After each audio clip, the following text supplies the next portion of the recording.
sarang mo na yan!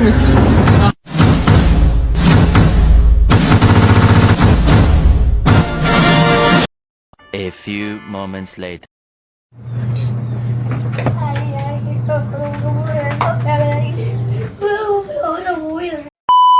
Ride and watch hentai all the time with my soul is tormented by succubus. Calling sis, pencil dripping from the way I spit. Fell in love with this. Sis got music, now she in my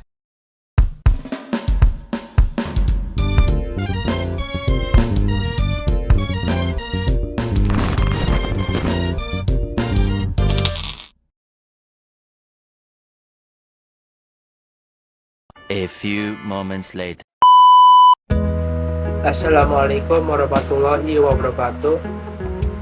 Perkenalkan, nama saya Emrido Santosa. Saya dari kelas manajemen 22B dengan NPM 22411087. Saya di sini ingin sedikit menjelaskan tentang manajemen piutang. Pengertian manajemen hutang. Manajemen hutang adalah proses pengolahan kewajiban keuangan atau utang perusahaan atau individu dengan cara yang efisien dan bertanggung jawab. Tujuannya adalah untuk mengatur pengeluaran, jangka waktu, bunga, dan sumber dana sehingga dapat meminimalkan resiko keuangan dan memastikan kesehatan keuangan. Jangka panjang. Hutang adalah jumlah uang atau kewajiban finansial yang harus dibayar oleh seseorang atau perusahaan kepada pihak lain. Biasanya dalam bentuk pinjaman atau pembelian barang atau jasa dengan janji pembayaran di masa mendatang. Hutang dapat berupa utang bank, utang kartu kredit, utang kepada pemasok, atau kewajiban lainnya yang harus diselesaikan pada waktu-waktu tertentu. Utang langsung adalah istilah yang biasanya mengacu pada pinjaman atau utang yang diperoleh secara khusus untuk tujuan tertentu, seperti membeli rumah atau membiayai pendidikan. Dalam kasus ini, dana yang harus diperoleh harus digunakan dengan sesuai dengan tujuan pinjaman dan seringkali aset yang dibiayai, seperti rumah atau pendidikan digunakan sebagai jaminan. Selanjutnya, hutang langsung memiliki beberapa karakteristik penting. Tujuan tertentu. Hutang langsung digunakan untuk tujuan khusus seperti pembelian rumah, mobil, atau pendidikan. Jaminan dalam beberapa kasus, aset yang dibiayai dapat digunakan sebagai jaminan atau agunan, seperti hipotek yang menggunakan rumah sebagai jaminan suku bunga. Tingkat suku bunga pada hutang langsung pada bervariasi tergantung pada jenis pinjaman dan pasar keuangan saat itu. Pembayaran berkala. Peminjaman diharuskan untuk melakukan pembayaran berkala, biasanya bulanan sesuai dengan jadwal pembayaran yang telah ditentukan. Keterbatasan pengguna dana. Dana dari hutang langsung harus digunakan sesuai dengan tujuan awal peminjaman dan tidak boleh dialokasikan untuk tujuan lain. Hutang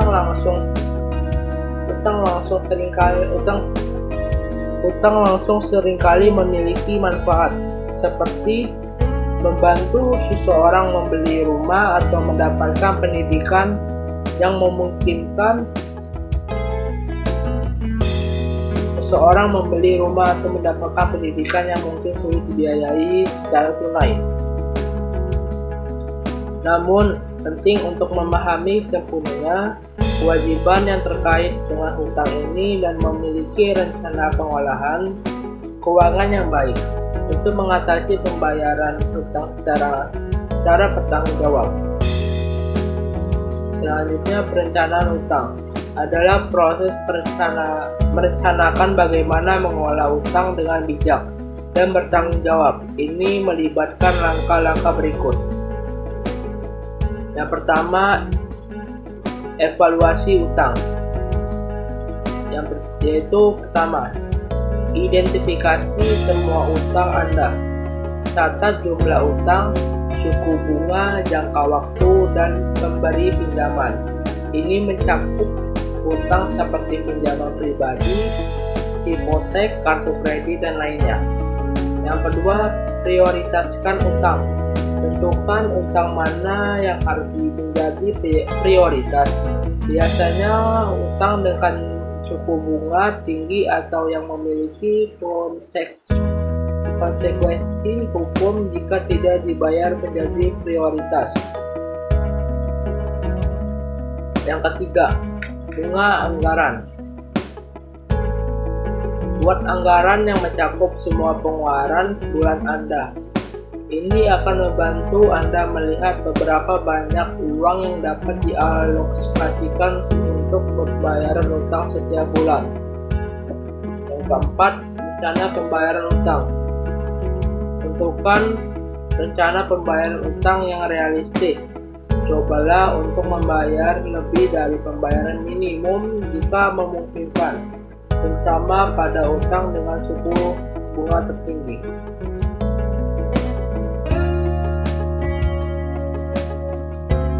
Yang kelima, konsolidasi utang. Pertimbangkan konsolidasi utang jika diperlukan. Ini melibatkan menggabungkan beberapa utang menjadi satu utang dengan suku bunga lebih rendah, seperti pinjaman konsolidasi atau transfer saldo. Yang keenam, renegosiasi suku bunga. Coba renegosiasi suku bunga dengan pemberi pinjaman Anda. Beberapa pemberian pinjaman mungkin bersedia menurunkan suku bunga jika Anda memiliki catatan pembayaran yang baik. Yang ketujuh, hindari utang baru. Selama Anda berusaha melunasi utang, hindari mengambil utang baru kecuali jika diperlukan. Yang ke-8, hemat pengeluaran. Temukan cara untuk menghemat pengeluaran sehari-hari agar dapat mengalokasikan lebih banyak uang untuk membayar utang Anda. Yang ke-9, pertimbangkan penyimpanan darurat. Selalu ada kemungkinan keadaan darurat. Pertimbangkan untuk membangun dana darurat agar tidak terpaksa pengambilan utang tambahan dalam situasi darurat. Manajemen utang yang lancar memungkinkan Anda untuk mengurangi utang dapat sambil menjaga keseimbangan keuangan Anda. Itu juga dapat membantu Anda membangun sejarah kredit yang lebih baik dan memajukan tujuan keuangan Anda. Utang yang berlebihan dapat memiliki sejumlah resiko serius, termasuk yang pertama, beban keuangan. Pembayaran utang bulanan yang tinggi dapat menjadi beban keuangan yang berat. Jika pembayaran utang melebihi kemampuan Anda, ini dapat menyebabkan kesulitan keuangan. Yang kedua, tekanan emosional. Utang berlebihan dapat menyebabkan stres, kecemasan, dan tekanan emosional yang signifikan yang dapat berdampak pada kesejahteraan mental dan fisik. Yang ketiga, buruknya sejarah kredit. Jika Anda gagal membayar utang secara konsisten, itu dapat merusak sejarah kredit Anda. Ini akan membuat Anda kesulitan mendapatkan pinjaman atau kredit di masa depan. Yang keempat, suku bunga tinggi. Utang berlebihan seringkali termasuk utang dengan suku bunga tinggi, seperti kartu kredit. Ini berarti Anda membayar lebih dalam bentuk bunga yang bisa menjadi beban besar. Yang kelima, risiko kehilangan aset. Jika Anda menggunakan aset sebagai jaminan untuk utang, seperti rumah untuk hipotek, Resiko kehilangan aset tersebut jika Anda tidak dapat membayar hutang. Yang keenam, keterbatasan finansial Anda. Anda mungkin harus terus bekerja keras untuk membayar hutang dan kurang dapat mengejar tujuan keuangan lainnya. Yang ketujuh, kesulitan menyimpan.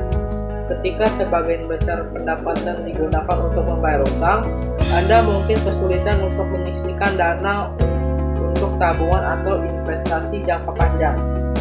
Ke-8, potensi kebangkrutan.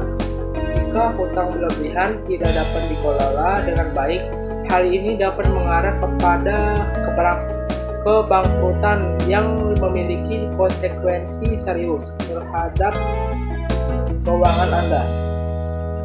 Untuk menghindari resiko hutang berlebihan, penting untuk berpikir matang sebelum mengambil hutang, memiliki rencana pengelolaan hutang yang baik, dan dapat hidup sesuai kemampuan finansial Anda. Perencanaan keuangan yang bijak dan pengelolaan hutang yang bertanggung jawab sangat penting untuk menjaga keseimbangan keuangan pribadi. Oke, segitu saja yang bisa saya sampaikan. Saya akhiri. Assalamualaikum warahmatullahi wabarakatuh.